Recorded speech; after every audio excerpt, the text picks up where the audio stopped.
Hi everyone, my name is Gloria and welcome back to my channel. Today I'm going to be talking about 12 nonfiction books that I want to read in 2021. Stay tuned for an upcoming video where I talk about my 2020 stats and a breakdown of all the books that I read and genres and all that kind of stuff. So this year in 2020, I read 21 nonfiction books, which is quite a lot.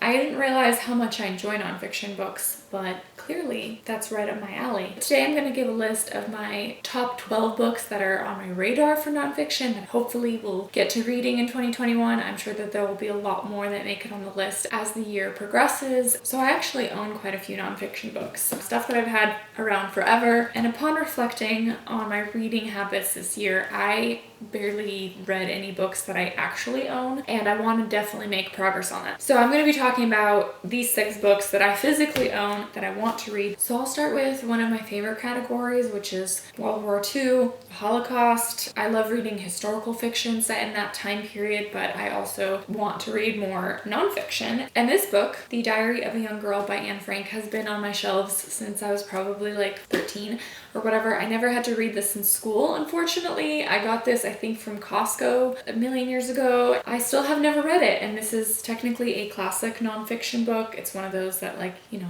everyone must read once in their life. This book is the diary entries of this girl, Anne Frank, who was a young Jewish girl hiding in a house in Amsterdam from the Nazis, and her diary was found in like the cupboard or wall that she was hiding in. I actually was in Amsterdam and really wanted to visit the Anne Frank house, but you have to book it like way in advance, so I wasn't able to do that, but sometime when I'm there again, I will want to visit it, but I definitely want to read this book. Next, I have Angela's Ashes by Frank Mccourt. I love sneaking on people's Goodreads account and seeing what their favorite books are, and this book first got put on my radar because I was looking at one of my closest friends' favorite books, and this one was one of them. This is a memoir and autobiography of Frank Mccourt's life. He was born in the Depression era in Brooklyn, New York, and he and his family are Irish immigrants, and it follows his story and his family's story and his parents' story of survival. Very excited to dive into this one. This year I read Smoke It's in Your Eyes and Other Stories from the Crematory by Caitlin Doughty, and I absolutely loved it. I thought it was a great and humorous and very interesting take on cremation and the burial industry and the funeral industry in America. And I don't know why that kind of topic intrigues me, but that leads into my next book that I want to read in 2021, which is Stiff by Mary Roach. The Curious Lives of Human Cadavers. I find this topic interesting. It's probably a little weird, but I feel like it's one of those, I'm gonna read this book and have a lot of interesting facts and like fun facts from it about cadavers. But I don't know much about like the medical industry and all that kind of stuff. So yeah, excited to read this one. Now this book, my sister was moving and put in her donate to Goodwill pile, and I saw it and I thought I would keep it. And I believe it was like in the top memoir category on Goodreads for 2018. This is The Moment of Lift by Melinda Gates, How Empowering Women Changes the World. I'm not like particularly like dying to read this book,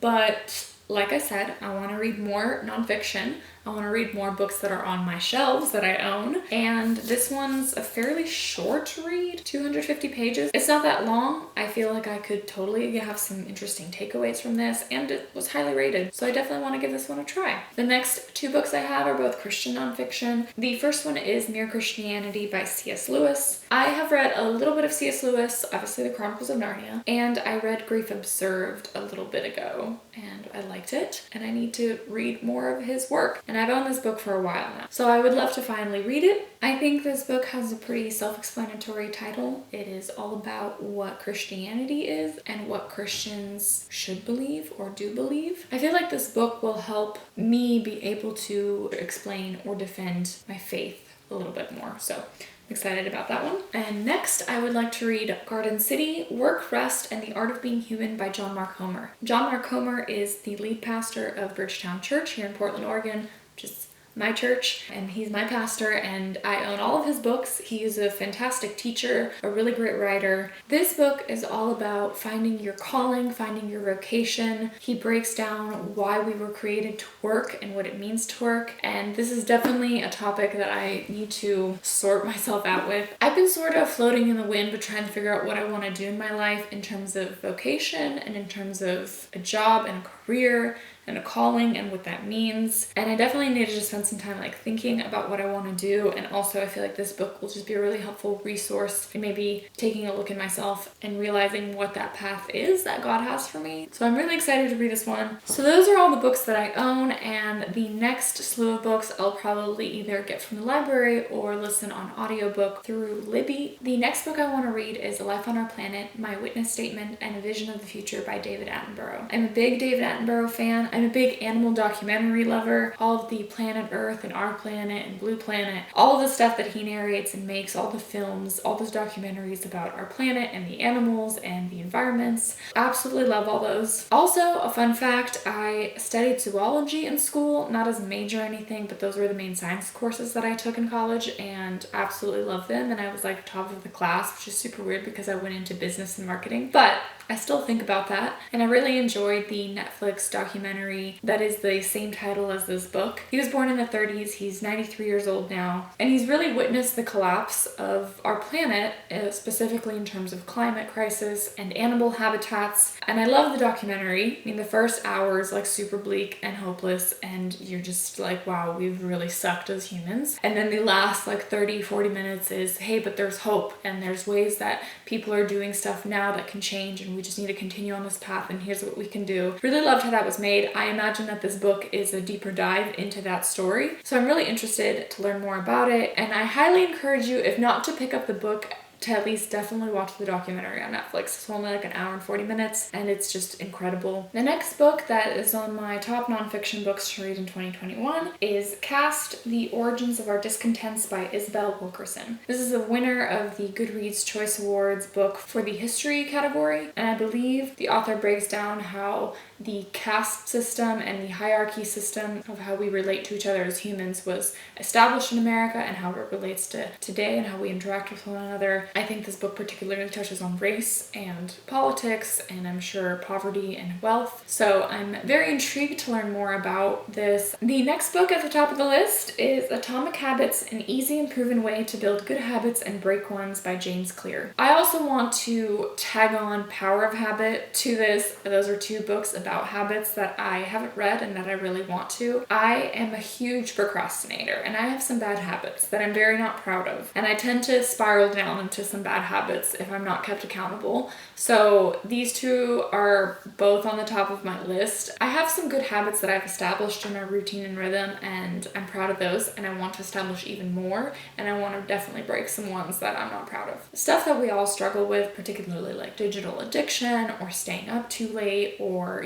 like binging on TV shows or movies, etc. Stuff that I want to include is just more like quiet time, meditation, more time to myself, not always feeling like I have to be doing something. There's definitely some stuff I want to work on, and I feel like this book in particular will have some really good helpful tips in it and stuff that I'm sure that I will get out of it, as I've heard many booktubers talk about it. Speaking of breaking habits, the next book that I want to read is Digital Minimalism: Choosing a Focused Life in a Noisy World by Cal Newport. I read How to Break Up with Your Phone this year, which I really enjoyed, and it had some really good tips about kind of letting go of your phone. In general, I've just noticed a lot of habits in myself of being very attached to my phone and computer and, YouTube and Netflix and Instagram, and just being sucked into that stuff to an unhealthy level. I want to separate my mind from it. I don't want to be attached to it. I don't want to always be reaching for my phone or feel like it always has to be on me. I want to be able to have a weekend day, a Saturday, a whole day without thinking about technology or itching to go on my phone or to watch a show or whatever. Inherently, those things aren't bad. It's not bad to watch a show. It's not bad to watch a movie. It's not bad to be on your phone, but it can get very unhealthy, and I've just been kind of thinking about that recently, and my own habits and just all that kind of stuff. And I won't be afraid to admit that I need some help. I feel like reading a book about it will kind of awaken me in that sense and give me some good things to think about, and also maybe help with some practical ways of how to start and let go of those kinds of things. So yeah, this book is definitely on the priority list for the year. And finally, the last two nonfiction books that I want to read in 2021 both have to do with Slavic, Russia, Ukraine stuff. The first one is Midnight in Chernobyl, The Untold Story of the World's Greatest Nuclear Disaster. This is a top book in the nonfiction category in the historical subgenre. I am half Russian and half Ukrainian. My mom is from Ukraine, my dad's from Russia. They immigrated here to America in the late 1980s, and I was born here. As I mentioned in a previous video, I have a lot of ties and interest in the Slavic culture, and I want to read a lot of books about it, and so my never-ending books set in Russia or have to do about Russia or about Ukraine or the Soviet Union, I'm very interested in that. That list is ever growing. And this one in particular has to do with the nuclear disaster in the city of Chernobyl in Ukraine. I know the basic facts of what happened, that this nuclear plant exploded and a bunch of people died and that city was evacuated and now no one lives there. This breaks down the events leading up to that disaster. There is a really popular HBO series called Chernobyl that I want to watch, that I haven't watched in particular because I want to read the true facts about it first before I watch the dramatized TV version of the events. So I definitely want to read this book and then watch the show. And then the second book having to do with Russia is The Spy and the Traitor, The Greatest Espionage Story of the Cold War by Ben McIntyre. This book is very highly rated by some people that I follow and just on the general nonfiction historical lists. But like I said, anything that has to do with Russia, Cold War, spies, I'm really into it. I don't know too many details, but I feel like the title gives away kind of what it's going to be about. That wraps up this video. Those are 12 books that I definitely want to read in 2021. Like I said, I plan on reading way more nonfiction books than just 12. If I read 21 in this year, I imagine that I could probably read up to 25 or so in the next year. As always, if you have any recommendations for books or anything, leave a comment below. Thank you so much for watching this video. I'll see you in another one. Bye!